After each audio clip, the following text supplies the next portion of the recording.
Hello friends, झाम बाबा AIT में आपका पुनः स्वागत है। आज 29 अप्रैल और 29 अप्रैल में हम आपके लिए लेकर आए हैं कुछ महत्वपूर्ण प्रश्न जो बार बार आगामी आने वाली परीक्षाओं में आते रहते हैं और आने की उनकी संभावनाएं बनी हैं। ठीक है, तो स्टार्ट करते हैं। आपका पहला क्वेश्चन है, इंद्रधनुष दिखाई पड़ता है। इंद्रधनुष दिखाई पड़ता है, पहला ऑप्शन है ए पतली झिल्लियों द्वारा व्यतिकरण के कारण, दूसरा ऑप्शन सूर्य के प्रकाश के विक्षेपण के कारण, तीसरा ऑप्शन सूर्य के प्रकाश के प्रकीर्णन के कारण और चौथा ऑप्शन है सूर्य के प्रकाश के विवर्तन के कारण।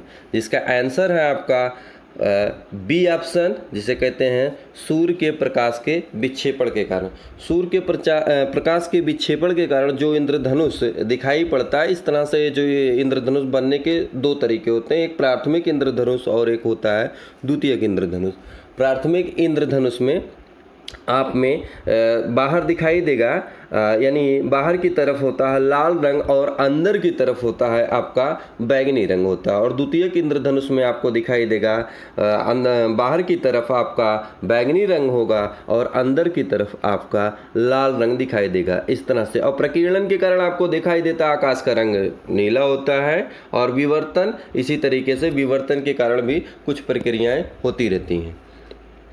दूसरा क्वेश्चन है, हम कमरे में सूर्य का प्रकाश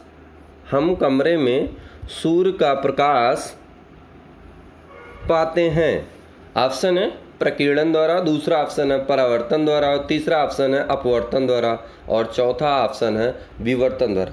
अब दोस्तों, आपको पता होगा कि कमरे में सूर्य के प्रकाश का आने का कारण होता है छोटे छोटे पार्टिकल्स से होकर सूर्य का प्रकाश गुजरता है और उन्हीं के प्रकीर्णन के उपरांत ही हमारे कमरे में प्रकाश आता है। और इसका option number A is right answer. और इस तरह से प्रकीर्णन के कारण ही आकाश का रंग भी नीला दिखाई देता। अपवर्तन के कारण, जैसे पानी वगैरह में पेंसिल वगैरह डुबोने पर या सिक्का डालने पर कुछ उठा हुआ ऊपर का जो दिखाई देता है, ये सब जो कारण है, ये सब अपवर्तन के ही कुछ सिम्टम्स दिखाई देते हैं। तीसरा क्वेश्चन है, ग्रेफीन होता है। तीसरा क्वेश्चन आपका है, ग्रेफीन होता है। ठीक है, ग्रेफीन होता है। ऑप्शन ए कार्बन की मिश्र धातु, ऑप्शन बी कार्बन का नैनो प्रतिरूप, कार्बन सी कार्बन के समस्थानिक, ऑप्शन डी उपरोक्त में से कोई नहीं।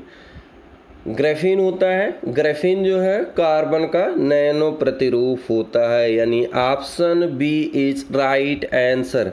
कार्बन के समस्थानिक में आपको पता होगा, कार्बन के समस्थानिक में एक होता है कार्बन का जिसमें एटॉमिक वेट होता है कार्बन C12, एक होता है कार्बन C40। कार्बन C40 का इस्तेमाल जो होता है हमेशा आयु निर्धारण जीवाश्म के होता है और कार्बन C12 का इस्तेमाल जो होता है नॉर्मली रिएक्शनों में प्रयोग किया जाता है। ठीक है, नेक्स्ट क्वेश्चन है आपका, ब्रह्मांड में कौन सर्वाधिक पाया जाने वाला तत्व है। ब्रह्मांड में कौन सर्वाधिक पाया जाने वाला तत्व है। Option A hydrogen, option B oxygen, option C nitrogen, option D carbon. ब्रह्मांड में सबसे अधिक पाया जाने वाला तत्व जो है वह है हाइड्रोजन, जिसकी संख्या होती है नियर अबाउट 72%। ठीक है, 72% हाइड्रोजन होता है।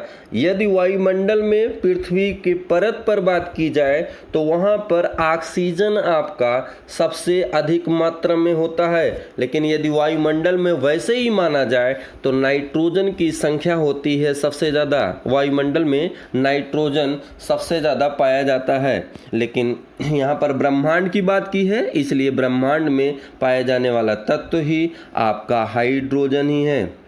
अस्पतालों में मंद निषेचक के रूप में प्रयुक्त गैस है। अस्पतालों में मंद निषेचक के रूप में प्रयुक्त गैस का इस्तेमाल जो किया जाता है, मंद निषेचक का मतलब होता है कि बेहोश करने में, आपको निश्चेत करने में इस्तेमाल की जाती है। यहाँ पर ऑप्शन ए है कार्बन डाइऑक्साइड, ऑप्शन बी है कार्बन मोनोऑक्साइड, ऑप्शन सी है हीलियम और ऑप्शन डी है नाइट्रस ऑक्साइड।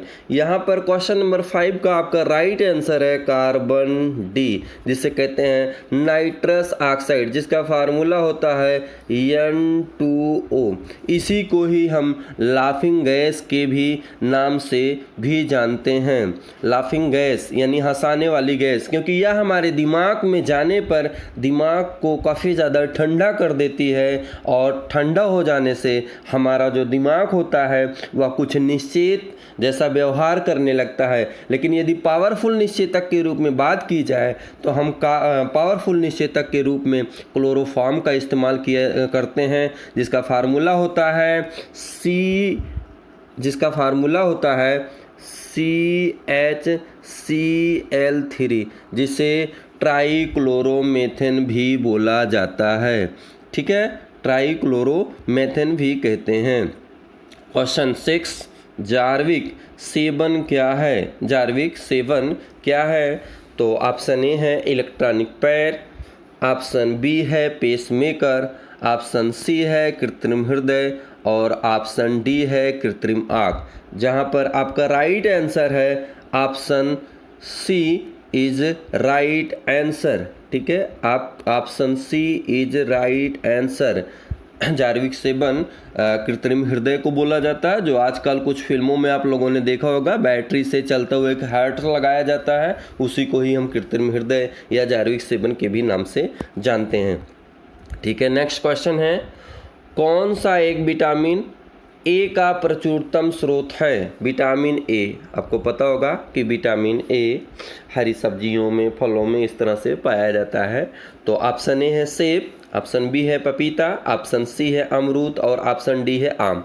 विटामिन ए प्रचुरतम मात्रा में आम में पाया जाता है। अक्सर क्या होता है कि आज तो मान लीजिए कुछ समस्याएं आने लगी हैं कि आम वगैरह की जो फल उत्पादन है कम हो पा रहा है।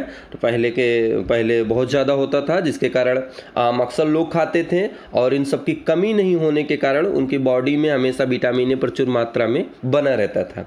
लेकिन आज इसके जो उत्पादन कम होने के कारण लोगों तक कम पहुंच पा रहा है। सेब में पोटेशियम पाया जाता है, पपीता मल्टीविटामिन से देता है और अमरूद जो है आपका विटामिन सी देता है। तो इसलिए option D is right answer, जिसमें विटामिन ए प्रचुर मात्रा में पाया जाता है।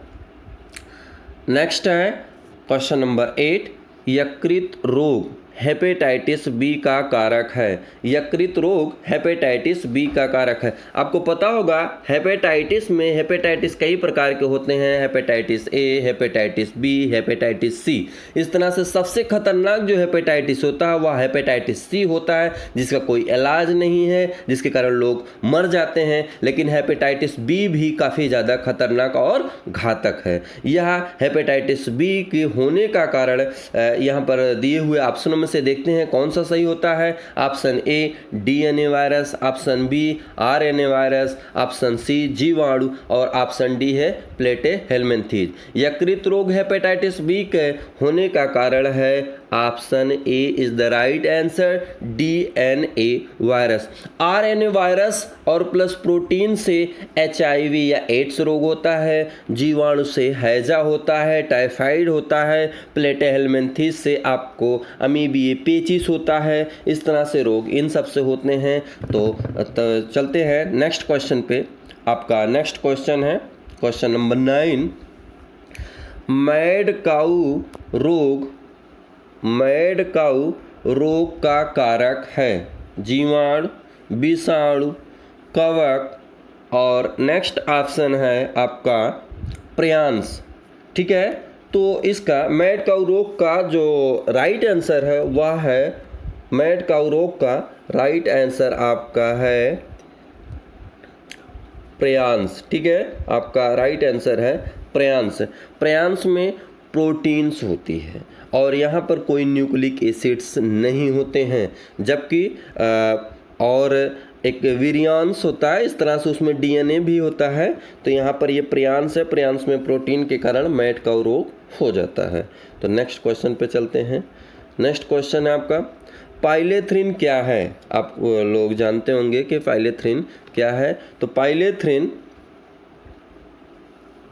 ठीक है, पाइलेथ्रिन क्या है? ऑप्शन ए पीड़ानाशक, ऑप्शन बी पेशी शीतलक, ऑप्शन सी मच्छर विकर्षक और ऑप्शन डी है केश रंजक। तो पाइलेथ्रिन क्या है बताएं आप लोग। तो पाइलेथ्रिन क्या है? इसका राइट आंसर है ऑप्शन सी, जिसे कहेंगे मच्छर विकर्षक, यानी मच्छरों को मारने में, मच्छरों को भगाने में इस तरह से इसका इस्तेमाल किया जाता है। जैसे आजकल कुछ फू वगैरह आती हैं और कुछ अगरबत्तियाँ आती हैं, मॉस्किटो कॉइल्स आते हैं, इन सब में पाइलेथ्रिन का इस्तेमाल किया जाता है। इसके इस्तेमाल से मच्छर दूर भागते हैं और अंतोगत्वा अगर वह एक बंद सर्किल या कमरे में होते हैं तो उनके मर जाने की भी संभावनाएं बहुत अधिक पाई जाती हैं। इस तरह से आपके ये 10 क्वेश्चन जो थे खत्म होते हैं। ये सब्सक्राइब करें एंड बेल आइकन को प्रेस करें।